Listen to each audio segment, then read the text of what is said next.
Hello friends, welcome to crazy for IAS and this is current affairs all in one series. और ये 31 मई की news है।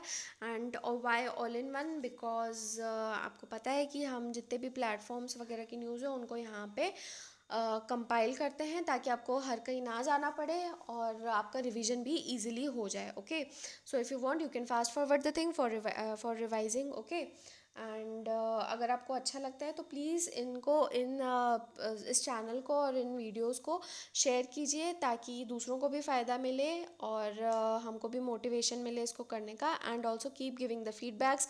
आपसे जो क्वेश्चन पूछे जाते हैं उनको आंसर देने की ज़रूर कोशिश करें। So let's start with it. So 31 मई वो संडे, तो ज़्यादा न्यूज़ नहीं है। ओके, तो पहली न्यूज़ है that Lok Sabha speaker has nominated 15 MPs to assist delimitation commission. ठीक है, तो मार्च में एक्चुअली में डीलिमिटेशन कमीशन को सेटअप किया गया था लोकसभा और असेंबली कॉन्स्टिट्यूएंसीज को रीड्रॉ करने के लिए। असेंबली कॉन्स्टिट्यूएंसीज कहाँ की? आसाम, अरुणाचल प्रदेश, मणिपुर, नागालैंड और union territory of Jammu Kashmir. तो डीलिमिटेशन एक्चुअली में होता क्या है, जो टेरिटोरियल कॉन्स्टिट्यूएंसीज होती हैं किसी कंट्री में या फिर किसी स्टेट में जहाँ पे कोई लेजिस्लेटिव बॉडी है, तो वहाँ पे बाउंड्रीज वगैरह फिक्स की जाती हैं इस प्रोसेस के थ्रू। ओके, और डीलिमिटेशन का जो काम होता है वो एक हाई पावर बॉडी को दिया जाता है, जैसे कि डीलिमिटेशन कंडीशन और अ बाउंड्री कमीशन। ओके, तो आर्टिकल 82 के अंडर, याद रखना, आर्टिकल 82 के अंडर पार्लियामेंट इनेक्ट करता है delimitation act after every census establishing a delimitation commission. और आर्टिकल 170 के अंडर जो स्टेट्स हैं they are divided into territorial constituencies. तो 82 और 170 याद रखना। डीलिमिटेशन कमीशन जो है वो आज तक 4 बार कॉन्स्टिट्यूट किया गया है, 1952, 63, 73 and 2002। Please remember these 4 years, 52, 63, 73 and 2002। इसको प्रेसिडेंट अपॉइंट करते हैं and it's orders have force of law and can not be challenged before any court. This is very important. Delimitation commission के जो ऑर्डर्स वगैरह होते हैं उनको आप किसी भी कोर्ट में चैलेंज नहीं कर सकते। ओके, और जो कंपोजिशन होता है वो हर रिस्पेक्टिव स्टेट या यूटी के लिए होता है, तो उसमें 3 मेंबर्स होते हैं। वन इज़ द सर्विंग और अ रिटायर्ड जज of Supreme Court as chairperson. Okay, and then there is chief election commission या फिर election commissioner nominated by CEC. And third is the state election commissioner of concerned state या UT. तो Supreme Court के मतलब retired या serving जज chairperson रहेंगे, chief election commissioner या उनके द्वारा नॉमिनेटेड कोई इलेक्शन कमिश्नर, और SCC of the concern state और UT. Okay, second news is that city gas distribution networks will soon cover this is percent. Okay, 72% of country's population. और actually में ये city gas distribution क्या है, 2019 में ministry of petroleum और natural gas ने start किया था ये the commence the work for 10th CGD city gas distribution. और इसके कंप्लीशन के बाद में 70% of the country's population and 52.73% of the area will be covered under CGD। Okay, तो CGD है क्या? It is an interconnected network of pipelines है। ठीक है, सिटी गैस डिस्ट्रीब्यूशन की बात हो रही है ना, तो ये डिस्ट्रीब्यूशन के लिए नेटवर्क्स का जो पाइपलाइंस है उनका एक इंटरकनेक्टेड नेटवर्क है ताकि नेचुरल गैस को सप्लाई किया जा सके टू डोमेस्टिक, इंडस्ट्रियल और commercial premises and CNG stations situated in a specific geographical area। ठीक है, नेचुरल गैस को प्रोवाइड करने के लिए याद रखना हर कहीं डोमेस्टिक, इंडस्ट्री और कमर्शियल प्रीमाइसेस में। और नेचुरल गैस जो है वो सुपीरियर फ्यूल है as compare to coal and दूसरे जो भी लिक्विड फ्यूल्स होते हैं। क्यों सुपीरियर है नेचुरल गैस? क्योंकि ये ज़्यादा एनवायरनमेंट फ्रेंडली है, सेफ़र है और चीपर फ्यूल है। ओके, और ये जो नेटवर्क डेवलप किया जा रहा है it is developed based on availability of trunk gas pipeline connectivity या फिर gas sources and techno commercial feasibility in a particular geographical area. ठीक है, तो वहाँ पे किसी भी एरिया में कनेक्टिविटी वगैरह कैसी है उसके बेसिस पे इसको किया जा रहा है। इसके CGD नेटवर्क का बेनिफिट क्या है?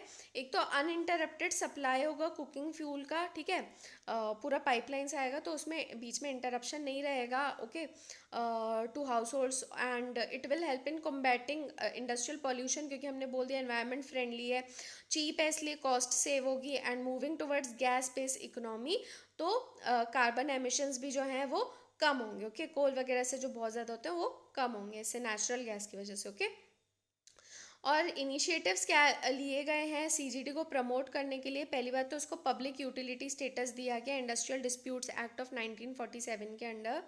और ये जो मिनिस्ट्री है, it has accorded priority to PNG for domestic and CNG for transport segments of CGD sector and domestic gas allocation. ठीक है, तो पीएनजी और सीएनजी को भी प्रायोरिटी दी गई है। एंड स्टेट जो गवर्नमेंट्स है उनको एडवाइस किया गया है कि स्टैंडर्डाइज रोड रिस्टोरेशन या परमिशन चार्जेस दिए जाएं for development of CGD network. ठीक है, तो चार्जेस वगैरह जो है उनको स्टैंडर्ड वगैरह रखा जाए ताकि ये आसानी से नेटवर्क डेवलप किए जा सकें, यानी मतलब एक तरीके से चीप वे में ये हो जाए काम, इसके लिए एडवाइस किया। ओके, नाउ प्रोजेक्ट आहाना, तो एक ये प्लान इंडिया करके एनजीओ है, उनका नेशनल प्रोग्राम है towards an AIDS free generation. याद रखना, प्रोजेक्ट आहाना जो है वो एड्स फ्री जनरेशन के लिए है, और किसका है? एक एनजीओ का है, प्लान इंडिया करके एनजीओ उनका है, और इसके जो पार्टनर्स है वो है national AIDS control organisation and GFATM, यानी global fund to fight AIDS, tuberculosis and malaria. Initiative किसका है? आना एक एनजीओ प्लान इंडिया का, और उसके साथ में एक नेशनल ऑर्गेनाइजेशन और एक ग्लोबल फंड है। ठीक है, और इसका फोकस क्या है? On preventing parent to child transmission among women in most vulnerable and marginalised communities. ठीक है, जो पेरेंट टू चाइल्ड ट्रांसमिशन होता है उसको कम करने के लिए है, वल्नरेबल और मार्जिनलाइज्ड कम्युनिटीज़ में।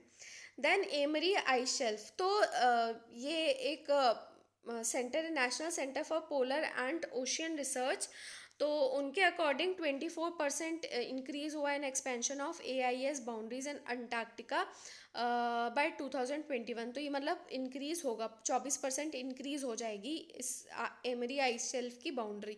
ये है कहाँ पे एमरी आइस शेल्फ? लोकेशन याद रखना है, अंटार्कटिका में है, और ये one of the largest glacier drainage basin है वर्ल्ड का, और अंटार्कटिका की ईस्टर्न कोस्ट पे लोकेटेड है। ठीक है, एंड इसके जो डायनामिक्स और मास बैलेंस है उससे ग्लोबल क्लाइमेट सिनेरियो को समझने में काफ़ी हेल्प मिलती है। और ये जो NCPOR है जिसने ये चीज़ बोली है कि वहाँ पे ये एक्सपेंशन होगा बाउंड्री का, ये गोवा में लोकेटेड है, और ये इंडिया का प्रीमियर R&D इंस्टीट्यूशन है जो कि रिसर्च एक्टिविटीज़ करता है in polar and southern ocean realms. Okay, ना free online career skills training under national career service project, तो मिनिस्ट्री ऑफ लेबर और एम्प्लॉयमेंट जो है वो करियर स्किल्स ट्रेनिंग दे रही है इस NCS प्रोजेक्ट के under in partnership with TCS-IN। ठीक है, TCS-IN के साथ में NCS प्रोजेक्ट का के लिए है to provide employment related services, जो भी एम्प्लॉयमेंट रिलेटेड सर्विसेज हैं जैसे career counselling, job matching, vocational guidance, job search और information on skill development courses, ये सारी चीज़ें इसमें दी जाती हैं। और इसको लॉन्च किया था 2015 में। It mainly works to bridge gaps between the police searching for jobs and those that hire them. ठीक है, people searching for jobs and those that hire them. Okay, तो उनके बीच में गैप फिल करने के लिए, मतलब सीधी सी बात है कि जो भी लोग एम्प्लॉयमेंट वगैरह की तलाश में हैं उन तक पहुंचने के लिए, ओके, उनको ईजिली एम्प्लॉयमेंट मिल जाए। So that was all from the news of today. I hope आपको अच्छा लगा होगा। अच्छा लगा तो प्लीज़ इसे लाइक कीजिए और शेयर कीजिए ताकि दूसरों को भी इस चीज़ का फ़ायदा मिले, और ज़्यादा आप लोग देखेंगे और हमको बढ़ावा देंगे तो हमें भी मोटिवेशन मिलेगा इस तरीके से और ज़्यादा इस प्लेटफॉर्म को बढ़ाने का और अच्छी अच्छी चीज़ें आपके लिए लेकर आने का। So please share and keep giving your feedbacks and keep learning, stay crazy and have a nice day.